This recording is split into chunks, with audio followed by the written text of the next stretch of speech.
ప్రభు మాట సెలవిచ్చున్నాడు, దాన్ని ప్రకటించే స్త్రీలు గొప్ప సైన్యముగా ఉన్నారు అనే వాక్యం ఆధారముగానే దేవుని యొక్క ఉన్నతమైన పిలుపుకు లోబడి ప్రభు సేవలో బహుబలముగా వాడబడుతున్న దైవ సేవకురాలు సిస్టర్ సుజాత పాల్ గారు.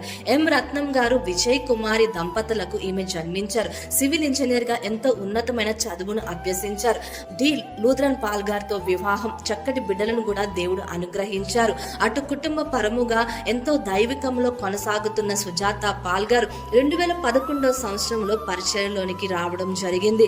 బ్యాచిలర్ ఆఫ్ డివినిటీని కూడా ఈమె అభ్యసించారు. టీవీ పరిచర్యల ద్వారా దేవుడు ఆమెకిచ్చిన కృపా వరాల ద్వారా, స్వస్థత వరాల ద్వారా అనేక మంది కొరకు భారము కలిగిన ఒక తల్లిగా, ఒక సేవకురాలుగా ఎంతో ఉన్నతమైన పరిచర్యను కొనసాగిస్తా ఉన్నారు. కేవలము ఆధ్యాత్మికమైన కార్యాలే కాదు గాని ఆమె క్రియల ద్వారా కలిగిన వాటిలోని అనేక మందికి, లేని వారికి, ఏజెన్సీలో ఉన్న ప్రాంతంలో ఉన్నవారికి, పేదవారికి, అనాథాశ్రమంలో ఉన్నవారికి ఆమె సహాయం చేసే ఒక గొప్ప సహాయకురాలుగా ఆమెను దేవుడు నియమించాడు. అంతేకాకుండా దేవుడు ఆమెలో పెట్టిన భారాన్ని దేవుని యొక్క కార్యాలు వెల్లడపరచుటకు జీసస్ క్రైస్ట్ ఫైర్ మినిస్ట్రీని ఆమె స్థాపించి ఎంతగానో ముందుకు కొనసాగుతున్నారు సిస్టర్ సుజాత పాల్ గారు. మరి దేవుని యొక్క పరిచయలో అనుదినము, అనుక్షణము అలుపెరగని ఒక సైనికురాలి వలె అడుగులు వేస్తున్న సుజాత పాల్ గారికి జన్మదిన శుభాకాంక్షలు మేము తెలియజేస్తున్నాం. ఇక ముందు కూడా రానున్న దినాల్లో